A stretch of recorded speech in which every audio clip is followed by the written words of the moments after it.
Welcome to all of you. Welcome to Baluba Valley Farm. I just want to say some general things about the farm here. It was bought by the Danish Apostolic Church Mission in Zambia for about 30 years ago. When they first started the Bible College opposite the road here, after some time they decided to buy this farm, and the purpose of the farm is to support the Bible College.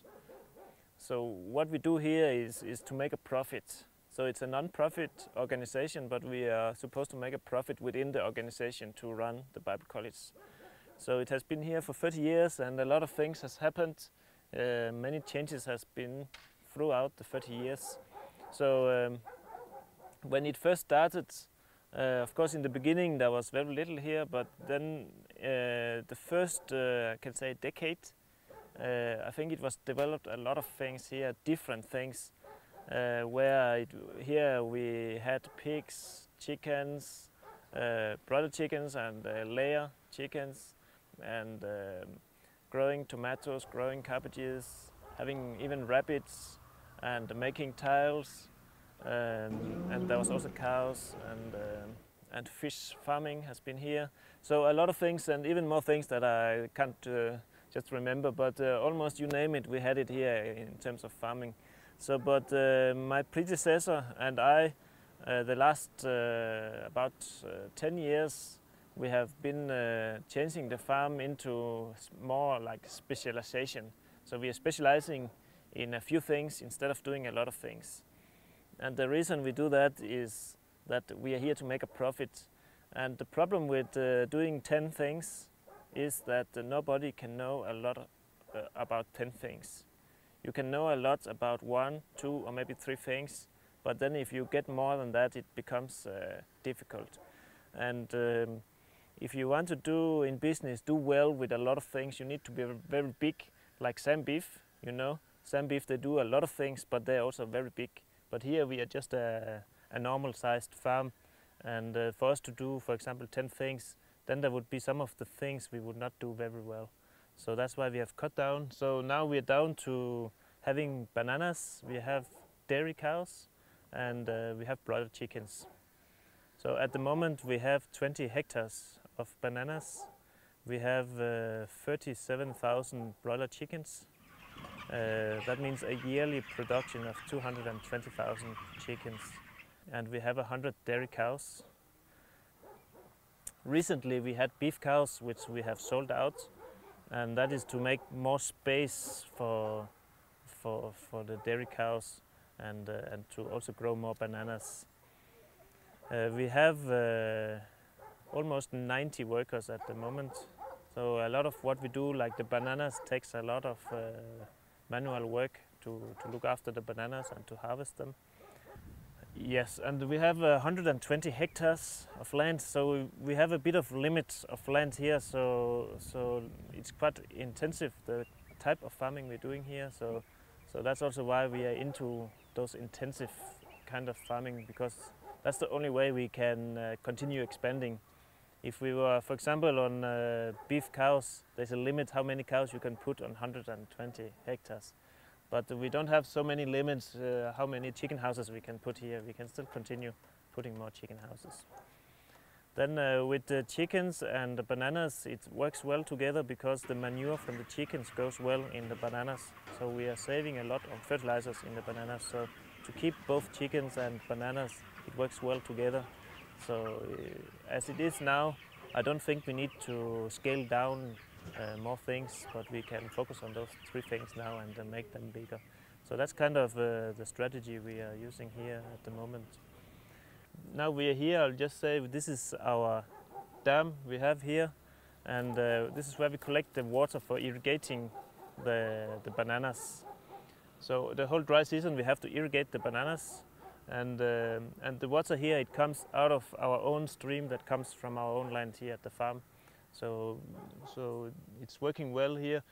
You might be able to see that the water used to be higher than what it is now. So because of this dry season, now and we are pumping the water out, now the level is going down.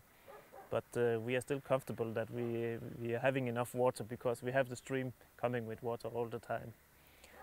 Yeah, so here we are in front of the new cow shed that we built last year, and we can accommodate 120 milking cows in here.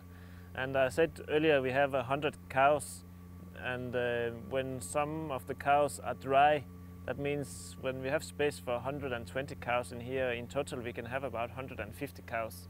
So we are actually looking in increasing the number of cows we have. So at the moment we are milking about 80 cows from here, but in the future it's possible to increase up to 120. So with this new house, the system is that we are collecting all the manure, and we also have beds for each cow that they can rest there, very close to where they eat, and there is enough water for them. And then the system here is, here in Zambia, it's quite hot in the sun, so they're always under the roof here. They don't go out for grazing, it's on zero grazing. And we milk twice a day, and we have the milking parlor just here next to. You can hear some background noise. That's the vacuum pump that's making that noise. So at the moment they're just starting to milk the cows. So when we have dairy cows, it's a very technical job to do. So this is actually one of the most technical things we are doing here at the farm, and we need to put a lot of attention to how we look after these cows. They are the Holsteins, high yielders.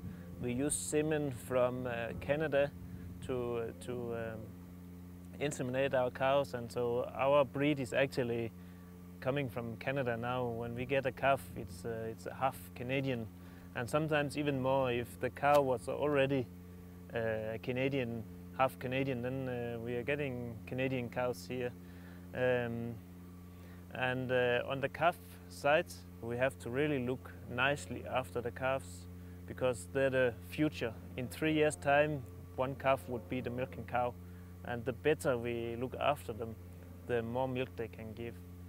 And even here, on the calves, we have the night guards, and we have instructed the night guards to cuddle with our calves to make them tame, because in fact, a tame cow gives more milk than if you have a cow. You can imagine if it's a bit scared of people, it can have that stress. And if it knows people are good and friendly to them, they give more milk. So these are some of the things we do. Here in Zambia, the daylight is not long enough for what is optimal for cows. So in this cow shed here, we have put 300 light bulbs so we can extend the daylight. So in the evening we will switch on the lights, and we'll leave it on from around 18 hours. It becomes dark, then up to 21 hours extended daylight. And that should trigger the cows to give more milk as well. And we produce all the roughage we produce here at the farm. So we are growing maize to produce maize silage. We grow grass to produce grass silage and hay. And then we are buying the other ingredients in the feed and mixing it here at the farm, mixing it to the cows. We have a mixer driven by a tractor, so we put everything in that mixer wagon and then mix it and feed it straight to the cows. So here you will see there is a corridor here the tractor can pass through. It looks like it looks at home. We take in 8 cows on each side, so it's an 8 by 8 milking parlor. So as they are eating the feed, we prepare them and we milk them, and then there is a switch we press, so it's fast exit. Then the floor we are standing on, it can be, we can push a bottom and it can go up and down, so it's exactly the right height for each person who's milking. So now they don't have to bend down to put the milking machines on. So it's a Danish milking parlor that we got sent from Denmark in a container. So it's a second hand that we have got here and set up here. So now the cows are coming back from the milking, and the system is that as we are taking them out, we clean all the manure out and prepare the beds, and the feed is also about to be fed. So pretty much immediately when they come back from milking, they can go back and eat. So some of them can go straight back and eat, others will rest. So that's the kind of the system we're using. So I think from here we should move to the bananas. Yeah, we're now in the bananas, and in the bananas we have 20 hectares of bananas, and bananas is a great fruit. It gives quite a big yield. Here on average we have 40 ton per hectare, but it varies from the lowest we have at the moment is about 20 ton per hectare, and the highest is about 70 ton per hectare. So it varies a lot, and of course the reason it varies in our plantation is because we have a disease called bunchy top virus that we have to fight, which is destroying the bananas. So we have to remove those sick plants, and we have to replant, and sometimes some fields are worse hit than others. But bananas is really great. It grows all the year here in Zambia, and it's a very healthy fruit to eat, and people here like bananas, so it's something that it's on demand. You can sell it and get a decent price. Everything is sold local. We don't export any bananas from here. Everything is sold within the copper belt here. And how we do the bananas is we have divided it in plots, and each plot is about 1 hectare, and then we have one person who is in charge of each plot. So he has to do everything in that plot, cleaning, making sure that there is no weeds, taking care of bunch management and sucker selection. So we can easily see if everything is fine in that plantation. We know who is to say thank you to, and if anything is wrong, we know who to blame as well. So here we do a lot of mulching in the bananas. We are using all the plant material from after harvesting. We leave it in the field for mulching, and we use chicken manure here in the bananas, and it also works as fertilizer as well as mulching. And we are still applying a bit of fertilizer, but not so much since we have the manure here. So we are with phosphorus. We are covered with the manure, so we are just applying some nitrogen and some potassium to the bananas. The banana is actually not a tree; it's a plant. So how it grows is it grows. One plant is shooting and growing, and it takes a year to produce a bunch and be ready. And that plant dies when the bunch has been produced, but it is still shooting new plants, so we have to all the time select new plants. And in fact, a banana plantation can continue forever, because if they don't get sick, they'll continue shooting from the root.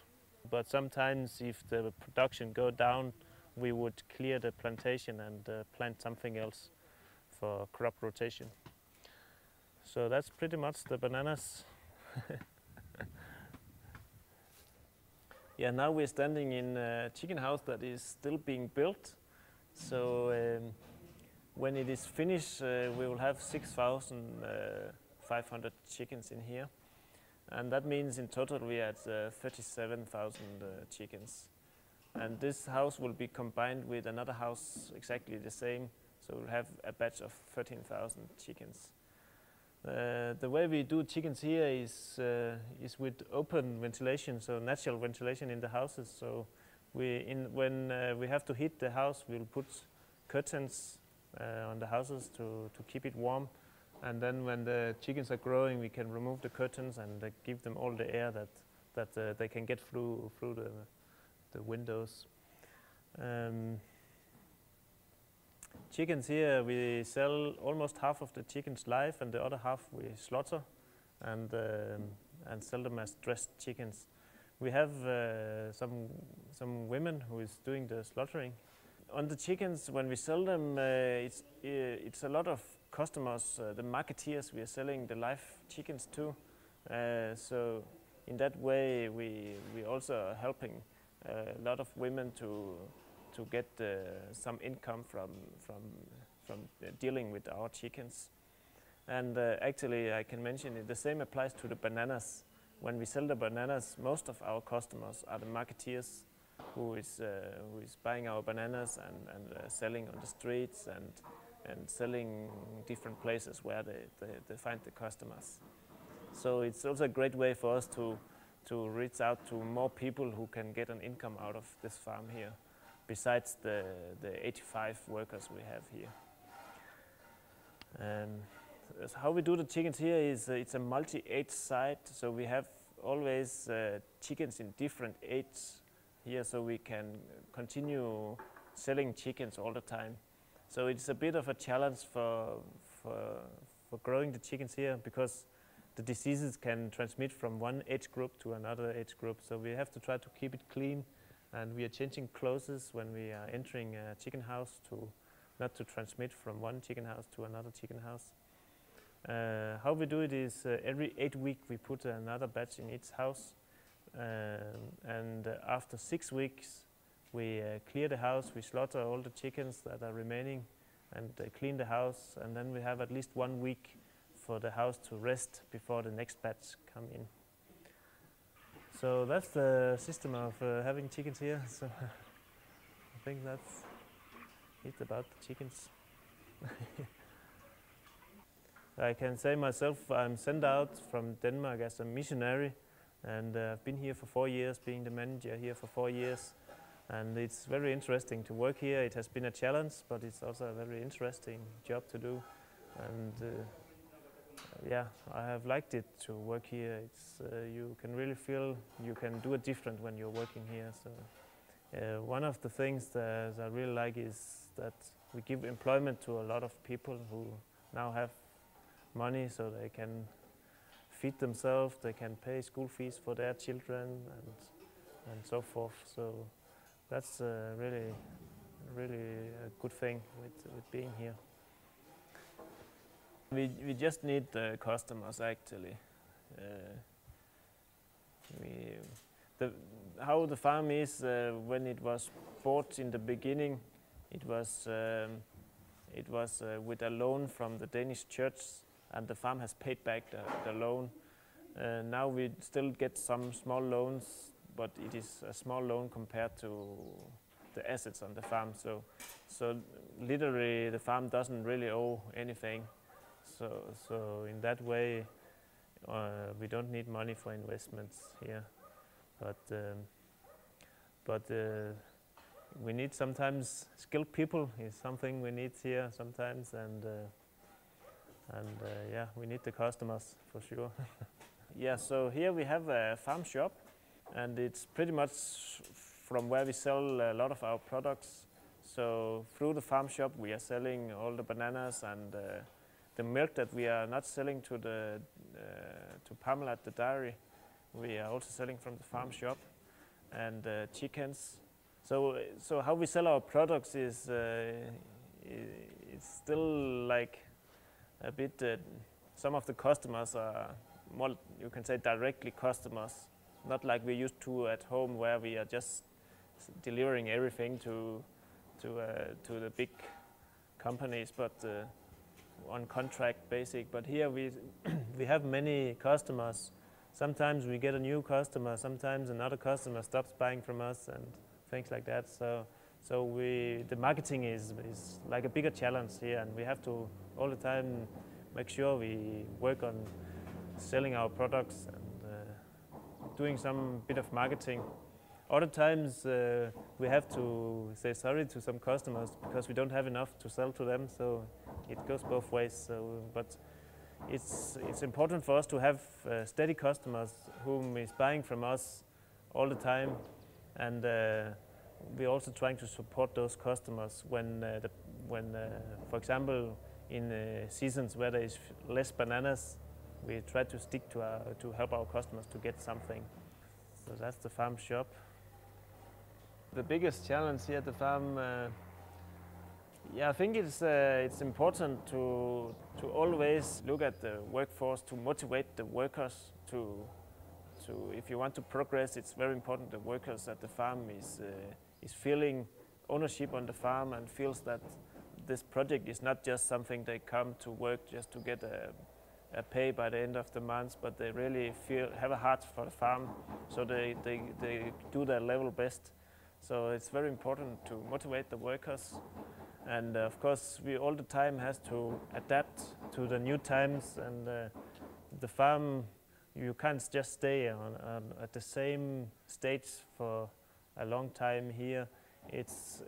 Africa is developing in high speed, and we have to follow it. So I think the challenge can be to continue following that. We are running out of land, so maybe that can be a challenge in the future, that there is not enough land here. Unless we can get the chances of buying more land to the farm here, it could be a problem in the future. But then advantage here is the farm is very close to Ndola, so the market is very near, so that is a big advantage for the farm here. But still, maybe in the future, if we only have 120 hectares, it is a limit of what we can develop here. And then we have had a disease challenge in the cows with the tick diseases, where we have the ticks carrying diseases to the cows, and these cows we have, the dairy cows, can easily die of those kind of diseases, which is also one reason why we are having all the cows on zero grazing now, so that we don't expose them so much for the ticks and those diseases relating to that. So there is always challenges in Africa. Even you never know what happens here in Africa. You know, many things can happen. So there's many challenges. Like, for example, theft can be a challenge here. And here we have had some theft here. Bananas has been stolen. We have put an electric fence around the whole farm. Indirectly, it was because of theft, but also security. We had an accountant who stole a lot of money from us, and after that we were even attacked, and someone tried to kill us in our house. At that point, when we were attacked there, we actually went home for medical care, because my wife has got all the tendons cut on her hands because she tried to defend me, so she was holding on the knife which they tried to stab me with. And yeah, it was a really disappointment to be attacked in our own house like that. And I think one reason to stay here is, of course, that it's more like a calling for us to be here. So we don't want to just go back just because we have something going against us. And it would not, I would not feel good just going home and then there wouldn't be someone to take over my job. I would like that when I go home, my successor is there, so to continue the work here. So otherwise we would let down a lot of workers here.